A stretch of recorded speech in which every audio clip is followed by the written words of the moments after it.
pero me gustaba la policía. Muy buenos días, apreciados compueblanos y amigos, distinguida teleaudiencia de su programa La Mañana en el 10. Como todos los días que hemos estado con ustedes, traemos ahora un programa sumamente interesante. Pero previamente, para ser justo, como decía nuestro Patricio, si queréis ser felices, debemos agradecer a los propietarios de esta emisora Telecable Barahona por la gentileza de cedernos su espacio para que la coalición Enriquillo intercambie un invitado muy especial. Vamos también a engarzar con una situación que de ocurrir multiplicaría por 100 la gravedad y la inmensidad de lo que ha ocurrido en esta semana en el Yetet.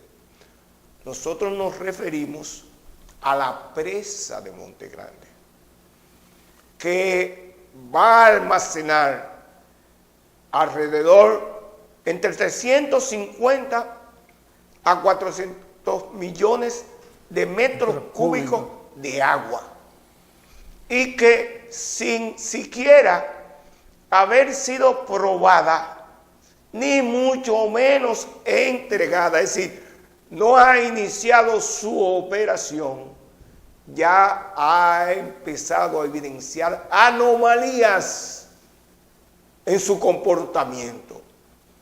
Hace una semana denunciamos, y también lo denunció el ex senador de la provincia de Bauruco, Luis José González Sánchez, de que hay filtraciones en el pie del muro de la presa, y nosotros, para que no se señalara que estábamos de alarmistas, como me respondió por WhatsApp un colega y amigo ingeniero, nosotros mostramos los videos que habíamos hecho en el lugar del sitio, es decir, en la zona por donde está filtrando la pantalla de la presa, que es cercano al anclaje izquierdo de esa presa.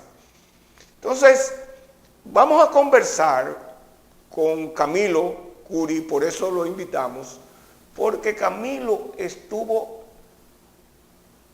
involucrado como contraparte del proceso de estudio o de los procesos de estudio que se desarrollaron antes del inicio de la construcción de la presa. Camilo, en relación con esa situación, con las posibilidades de que pudiera haber una catástrofe en la región, porque la presa de Monte Grande no resista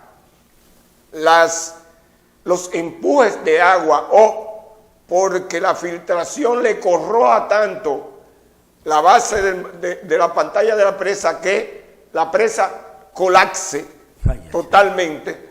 Entonces, imagínate tú lo que pudiera ocurrir en todo el Valle de Neiva, todas las poblaciones que están en el Valle de Neiva.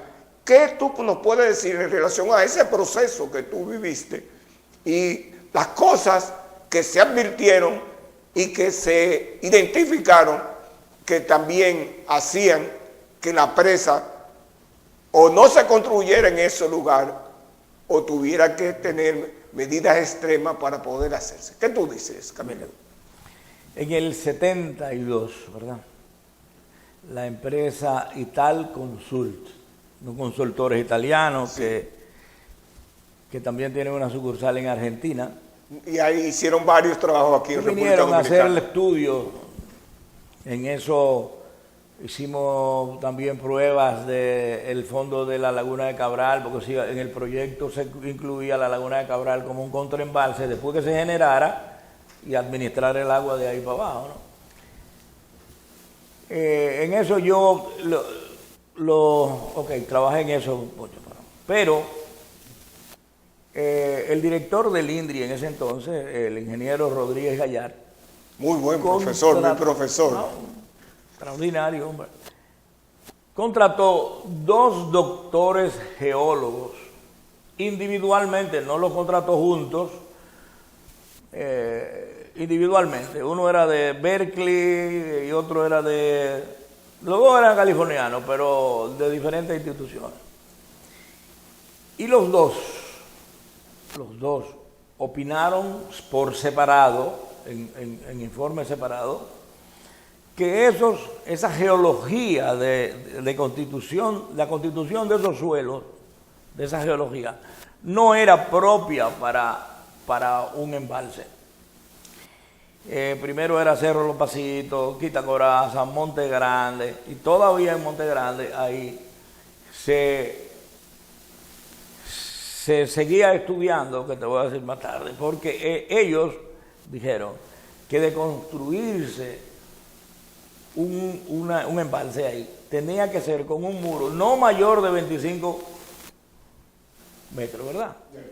De altura. Que el lago no sea mayor de 25 metros en el muro, y que la construcción iba a ser muy costosa porque tendría que hacerse toda de concreto con bentonita para evitar las filtraciones, porque uno decían que el lado izquierdo estaba constituido por muchos bolsones de yeso soluble al agua, y que si le hacía contacto por ahí se iba a una galería, y que el del lado del estribo derecho había una montaña muy erosionable, árida, que el oleaje iba a ser constante, la brisa, tanta brisa que hace ahí va a ser un oleaje que va a ir comiéndole, socavándole, y va a ocasionar un deslave, un derrumbe, que al caer al lago lo que va a ocasionar es una ola. Entonces, eso dijeron ellos, ¿verdad?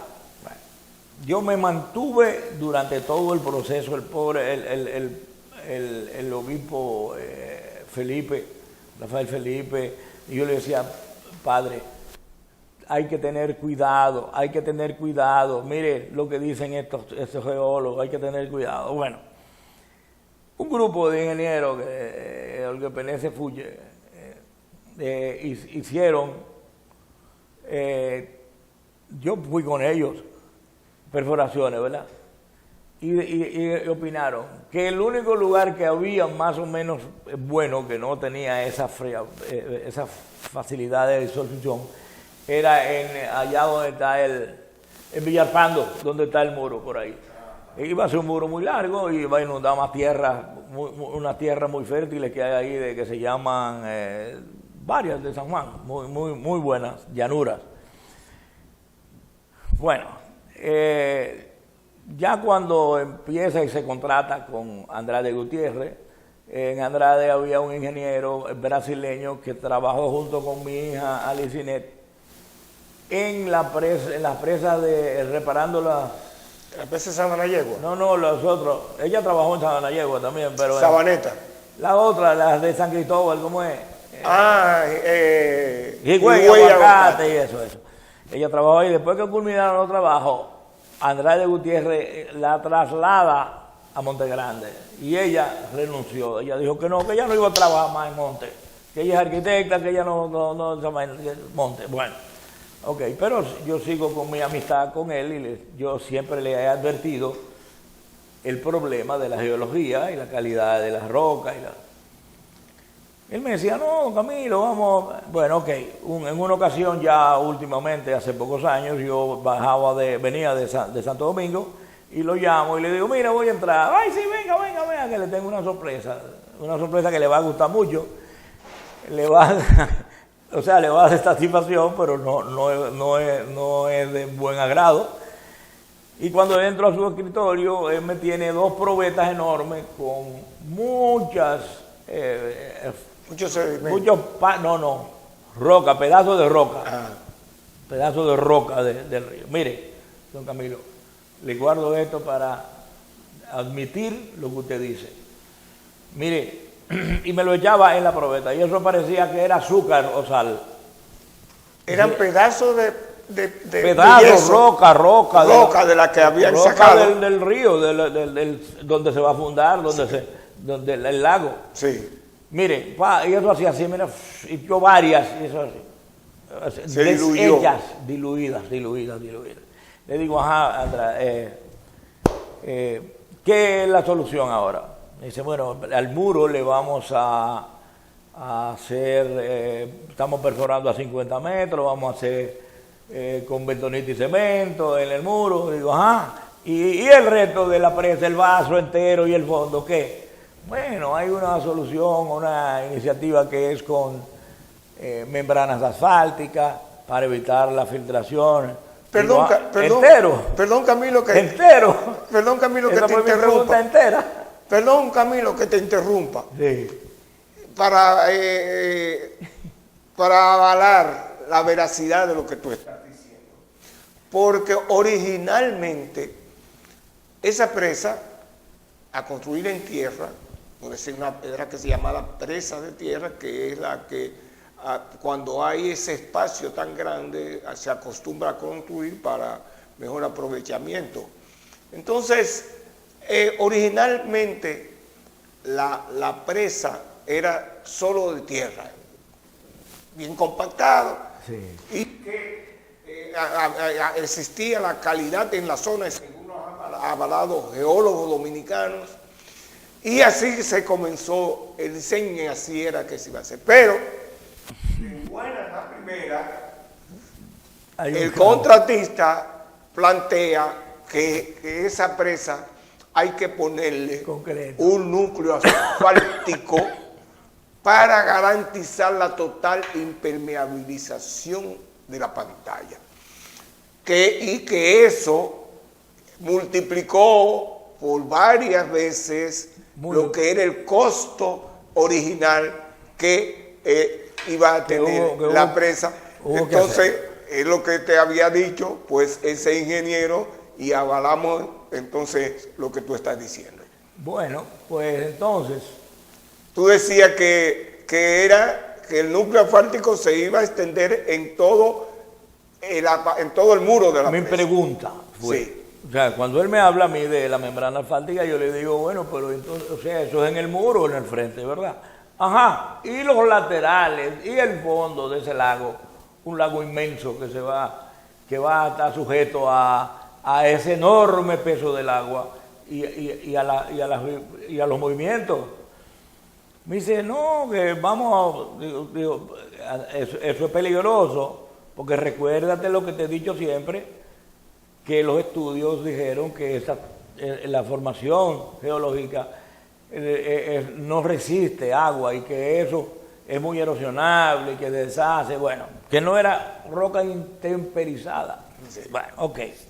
Inclusive describían la constitución física en cuanto a lima, arena y limo. Ok. Pero no había cohesión. No había cohesión. Durante el proceso de construcción, ahí trabajó mucha gente que uno conoce, que somos amigos. Varoneros. Varios varoneros.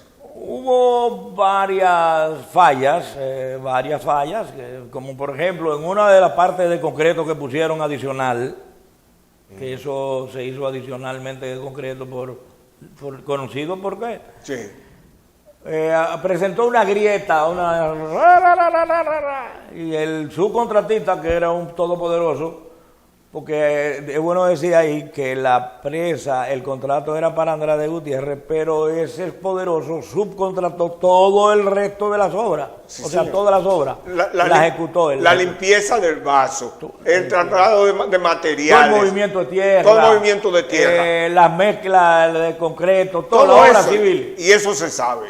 Bueno, y entonces esa grieta la corrigieron con Pañete. Con Rezanes. Con Rezanes de Con Pañete. Rezanes que se lo hicieron. Bueno. Y eso era, mira, déjame decirte que un baraonero, por cierto, ingeniero que trabajaba ahí, o que trabaja todavía, creo, dijo y denunció frente al responsable del INDRI de que eso estaba ocurriendo, de que había malas prácticas por parte del contratista en relación con la ejecución del proyecto.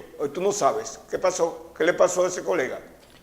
A ese colega lo terminaron sacando del lugar. Lo quitan de ahí y lo pusieron en otro Sí, lado. porque evidentemente que había confabulación entre el representante del INDRI y el contratista, y que entonces había que ocultar lo que eran malas prácticas que podían llevar al cuestionamiento del contratista y quizás acciones más contundentes, siempre y cuando hubiere en el INDRI una administración responsable, totalmente honesta, con ética, para hacer valer los términos del contrato. Y no estamos hablando de esta autoridad. No. Autoridad pasada. Desde la pasada. Un sobrino mío, hijo de William, que se llama así mismo, William Curry, contrató el movimiento de tierra, él tenía unos camiones, una cosa, y no sé, me dijo, no, ahí me sacó un león, hubo un problema ahí que yo no me explico. O sea, todas esas cosas, toda esa corrupción es lo que tememos nosotros aquí.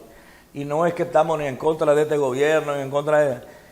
Las obras en este país están sometidas a una barbaridad de corrupción para hacer, por ejemplo, la mezcla y la proporción de los agregados y los cementos y los ¿cómo se llama? Los estabilizadores que se le echa a la... Sí. Eso se varía, y entonces por economizar dinero, igual como hace la gente en la construcción en la casa, igual que los maestros se cogen los cementos.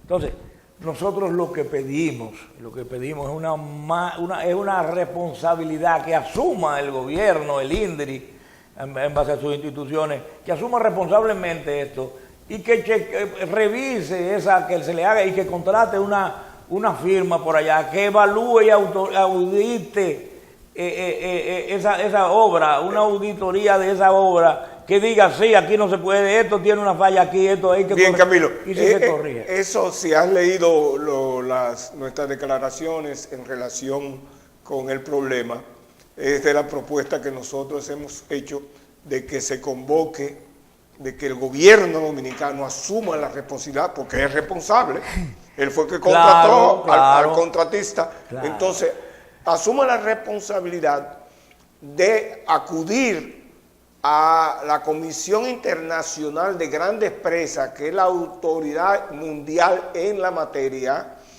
para que haga una consultoría en relación a lo que es la situación por la que está atravesando la presa de Monte Grande. Es decir, una evaluación o auditoría técnica, eso aparte de la auditoría económica que esa empresa necesita, porque hace años que duplicó ya el contrato inicial de 354.2 millones de dólares con que se había hecho. Entonces, y que además también pudiera acudir para tener incluso otra versión y de estar más seguro de lo que pudiera estar ocurriendo, que puede acudir vía diplomática al gobierno de México, al gobierno de Brasil, al gobierno de Canadá, incluso hasta del propio Estados Unidos, que son los que en el continente tienen experiencia del diseño, construcción y operación de grandes presas. Pero ¿por qué debe hacer eso? Por dos razones.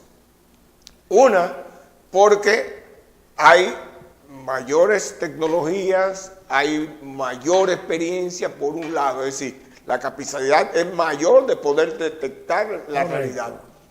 Pero en segundo lugar, porque ya no son creíbles los que están involucrados en ese proyecto. ¿Por qué? Bueno, en primer lugar, porque ocultaron durante mucho tiempo todo lo que estaba ocurriendo en ese lugar, tanto desde el punto de vista económico-financiero como desde el punto de vista técnico. Y mucho más porque también cuando se detectaron la fuga, que fue después de la inauguración, después de la inauguración que se hizo sin haberla terminado, entonces lo que hizo fue que la ocultó, mantuvo el silencio pensando que eso se iba a mantener en secreto. Pero ¿qué ocurre? Que ahí hay unos campesinos que han sido maltratados por los gobiernos hasta el grado de que los sacaron de sus tierras, y no han vuelto a entregarle la tierra que se le prometió por firma del Estado, para ellos producir y generar el sustento de su familia. Todavía están padeciendo ese largo viacrucis y con esa cruz tan pesada, pasando hambre, calamidades, viendo a sus hijos languidecer, y los gobiernos, y de manera particular que es el último que le ha tocado, no ha respondido de manera responsable frente a esos campesinos. Entonces ahora se le agrega la situación que estamos analizando, de que esas filtraciones que se mantuvieron escondidas, a ellos no se les puede creer lo que ellos digan. Podrán decir lo que quieran. Bueno, pero no se le puede creer. Tú viste el comunicado de Andrade Gutiérrez y la empresa que les diseñó a ellos la presa por su contrato con ellos, porque no fue el Estado el que la contrató. Y entonces lo que hacen es que tiran una especie de bruma y explicaciones como si fuera un asunto político, como los politiqueros tratan en este país las demandas populares, las reclamaciones que le hace el pueblo, que le tiran una nube de humo, le pasan un barniz y no le responden en definitiva. Entonces a ellos no se le puede creer. Y el pueblo dominicano, y de manera muy particular la región Enriquillo, necesita de una respuesta confiable, porque a lo que estamos expuestos, se lo va a describir ahora Camilo. La responsabilidad del Estado dominicano, no sea de este gobierno, el otro, es hacer una obra que sea de calidad y que garantice seguridad. Nosotros estamos en una zona que se llama La Hoya del Lago. Esta región es el Valle de Neiva, que toda está bajo el nivel del mar. Solamente hay un poco de esa región que está sobre el nivel del mar. Y el punto más alto es Palo Alto, que está a 14 metros.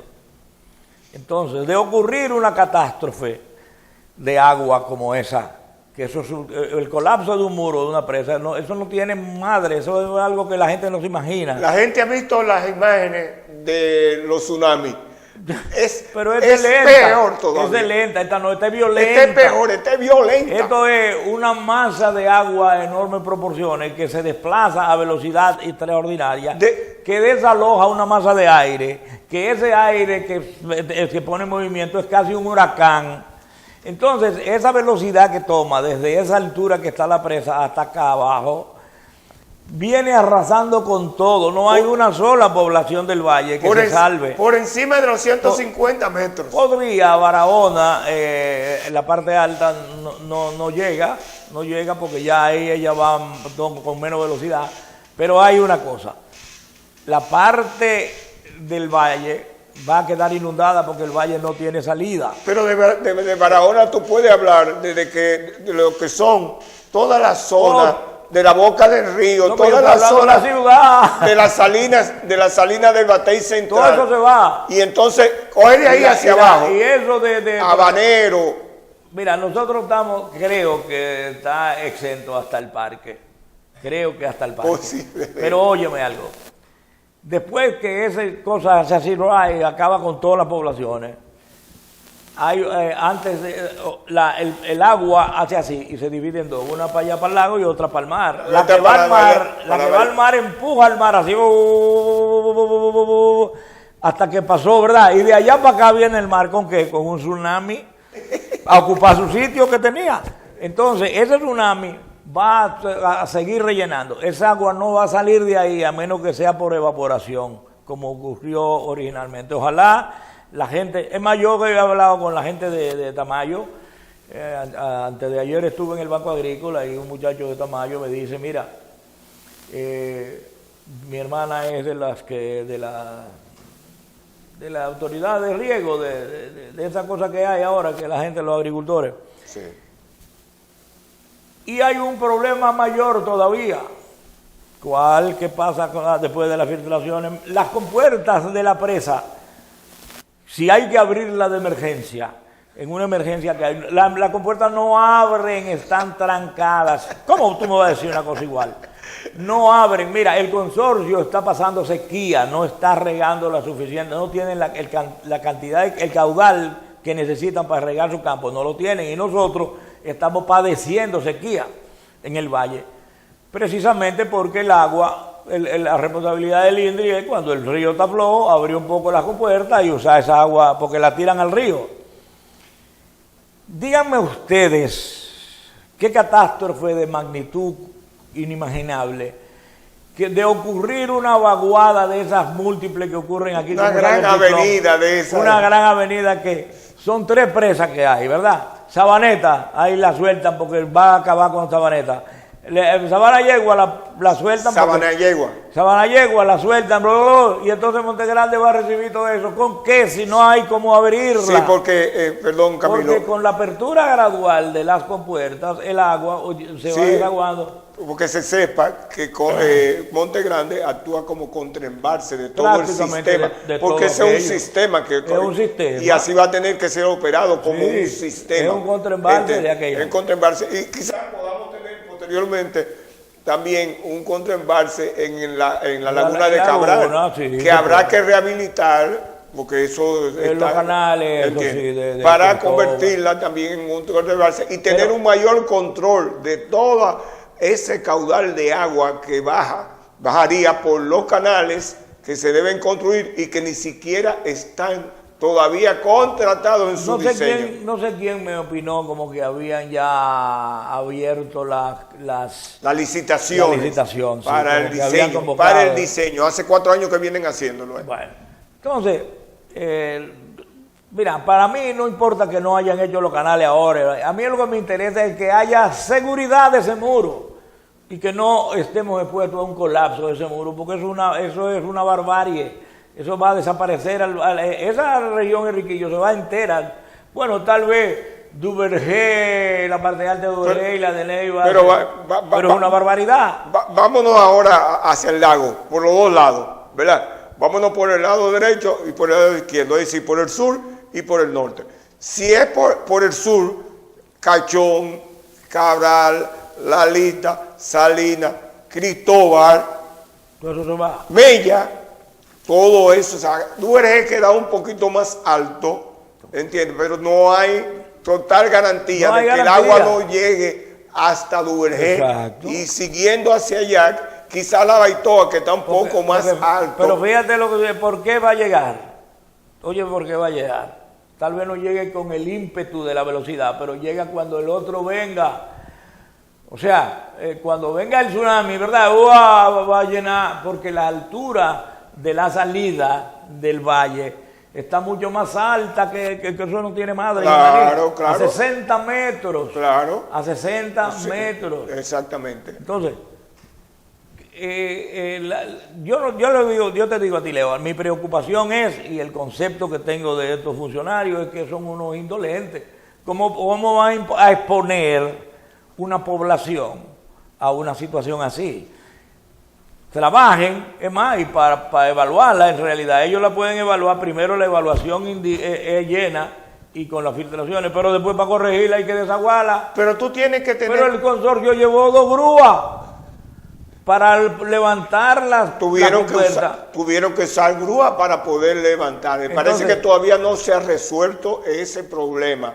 Pero al mismo tiempo tú tienes que ese caudal que se oye ahí en el video que nosotros subimos, de ver si se va creciendo. Eso es con el muro de la presa, con la altura del agua a nivel del lago, alrededor de los 170. Y para la presa operar tiene la cota máxima de 197. ¿Qué altura de muro es eso? ¿Qué altura de muro tiene ahora? 57 metros. El doble. El doble. Déjame el decirte, doble y más de lo déjame que decirte que las presas entre 50 y 100 metros son las que tienen los mayores números en materia de estadística de fallas. ¿Qué falla? Porque eso es una cosa demasiado grande, demasiado altura. Entonces, ¿qué tú tienes? Que esa es la filtración ahora. En la medida en que ese volumen vaya subiendo de almacenamiento, tú vas a tener que el agua va a seguir presionando por salir y va a seguir abriendo ese lugar por donde... Ese conducto. Ese tubo. Porque es un tubo. Hablando de uno, no son un solo, ¿no? Son 5 o 6. Entonces, por eso el fenómeno se llama tubificación, que es la erosión interna que produce el agua cuando encuentra por dónde salir y va abriendo. Entonces, el INDRI debe estar dándole seguimiento a cada uno de esos chorros y midiendo su caudal. Eso es una de las cosas. Midiendo su caudal, porque si se ve que incrementa el problema, que el fallo, y hay que desaguar esa presa rápido. Escúchame, que esa es de las cosas que el contratista dice que está haciendo, pero no presenta ningún tipo de numerito, no dice, mire, durante tales días las mediciones del caudal fueron este, y vean, se mantiene constante, no hay variación, no ha crecido. A una altura X del lago. Y no me diga, bueno, y lo medimos también a tal altura, y a tal altura se mantuvo constante, y en la otra altura, pero ¿qué ocurre? Que no es así, no dan ningún dato, no dicen incluso, porque hablan, no, y eso está dentro del rango permitido por el diseño, pero no dicen, bueno, aquí tenemos el diseño, la memoria de diseño de la presa, y vean ahí donde dice que el rango de permisibilidad de las fugas del vaso de la pantalla de la presa van desde tantos metros cúbicos por segundo o litros por segundo, si quiere una medición menor, hasta X cantidad dependiendo de la altura del agua. Dependiendo de la altura del lago, mientras se mantenga dentro de ese rango, no hay problema. Pero si pasa de ahí, entonces hay que correr a realizar correcciones, y ahí vendría lo que tú planteas, de que habría que vaciar el lago de la presa para poder hacer entonces la corrección. Pero ellos no dicen nada de eso. Y por eso es que no son creíbles. Pero me gustaría. No pueden ser creíbles. Pero lo más grave del asunto es lo que tú señalabas al principio. El nivel de irresponsabilidad, los niveles de corrupción, los niveles de confabulación, los niveles de intereses, de confabulación de intereses que se dan y que se han dado, porque no es desde ahora, que se sepa, no es desde ahora. Eso viene desde que esa presa, cuando se decidió su diseño y construcción, el director del INDRI de ese entonces quiso otorgarla de grado a grado. Y fue el presidente Leonel Fernández, quizás recomendado por algunos de sus asesores, como en ese entonces lo era el doctor Abel Rodríguez del Olmo, le dijo, no, señor presidente, eso no puede ser otorgado de grado a grado, eso tiene que ser sometido a licitación pública internacional. Entonces, ¿qué ocurre? Que a pesar de que Andrade Gutiérrez no cumplió con los requisitos de la licitación, le fue entregado el contrato de estudio, diseño y construcción del proyecto múltiple de la presa de Monte Grande. Dios mío. Ya tú sabes qué habrá ocurrido, que a pesar de no haber cumplido con todos los requisitos de la licitación, le fue entregado hasta tal grado que después de que se hizo el contrato, inmediatamente hubo que hacer un adendum para corregir el presupuesto que ellos habían sometido, porque fueron detectadas sobrevaluaciones. Ay, Dios mío. Lo cual reducía el monto, y eso fue denunciado en esa ocasión por el doctor Marino Vinicio Castillo. Y entonces fue sometido, pero después de esa primera adenda vinieron 4 adendas más. Es decir, que la adenda, que es el conjunto de adendas, elevó el costo de la obra de 354.2, ¿verdad?, a 623. Si tú le des cuenta, los 69 que se llevó la rehabilitación del muro de la presa de Sabana Yegua, estamos hablando de alrededor de 555 millones de dólares, prácticamente duplicado el monto inicial, pero el monto inicial de cuando se sometió la licitación y fue la propuesta de Andrade Gutiérrez. Pero antes, y cuando se pretendió hacer el contrato de grado a grado, ¿tú sabes de cuánto era su propuesta? 160 millones de dólares. ¿Qué cambió? Que hizo que cuando se dejó de que fuera de grado a grado y se sometiera se metiera en 354.2 millones de pesos. ¿Y quién va a decir que han sido los sobreprecios de los materiales los que han provocado el que el presupuesto se duplique? Pues, deben demostrarlo, eso debe demostrarse. ¿Por qué razón entonces decimos nosotros que hay que hacer una auditoría económica que diga a dónde ha ido el dinero que el Estado y el pueblo dominicano dispusieron para la construcción del proyecto múltiple de la presa de Monte Grande? Pero déjame decirte que ese dinero era para la presa, los canales, la hidroeléctrica, el acueducto, los diques, la tierra de los desalojados.